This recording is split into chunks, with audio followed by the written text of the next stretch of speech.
Hey everybody, I'm back here doing composite solids or compound solids, whatever you want to call it, compound shapes. We have two identical cones joined together with a cylinder that you see. What is the volume of the composite solid? So we are combining multiple shapes. We are going to start with the two cones. The volume for a cone is pi r squared times the height divided by 3. And then we're also going to then find out what two of those would be, and then we're going to add that to the cylinder, which is pi r squared times the height. So let's start off with finding out the information that we need here. So we know that this wide, or the diameter of these, is 16. So our diameter is 16 centimeters. We need radius, which is half of that, or 8 centimeters. So we're going to use 8 for the values for the radius for each of these two problems.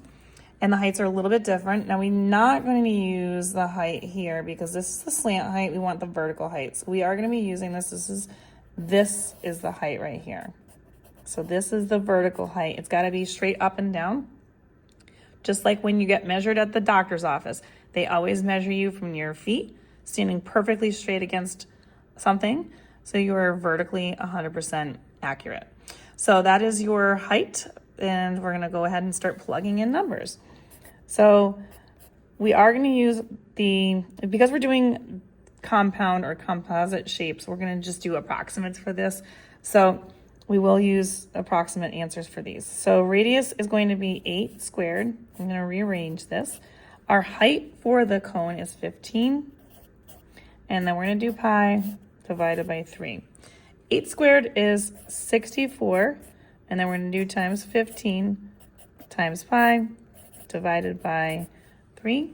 And when I do that, I'm going to do 64 times the 15 times the pi button, which is right there. And you get this answer right here. And then we're going to cut that, divide it by 3. So your answer is 1005.3. We're not going to round it we're going to leave it at 3 because 0 is not going to do anything to that.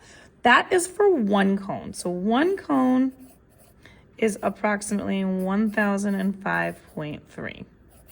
Now I want to take that, there's two of them, so I'm going to times this by 2. So 2 cones is just going to double it. And so we're going to be at 2010.6. So that would be your cone's values for the two volumes. And that is all centimeters cubed. So that is the 2 cones. Now we're going to do the cylinder. We're going to do volume is equal to pi times the radius. Again, the radius on this is 8. So 8 squared. This one's height, we can see, is 12 for the height of that cylinder.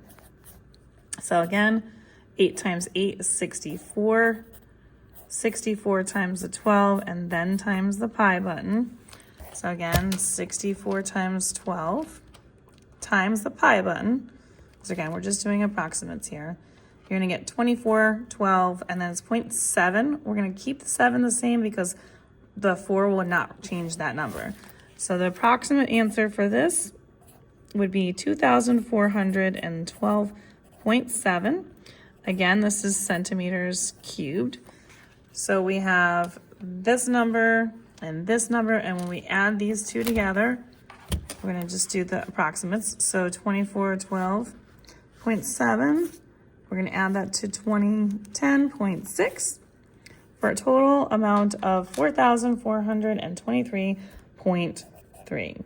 So that would be my finalized answer for the composite volume of all of these 3 shapes. If you've got more questions like this, find them on my YouTube, TikTok, and Instagram at U1Algebra. All of these are located in the volume portion of my playlist. Don't forget to like, share, follow me for more. Save it for later, and I'll see you soon.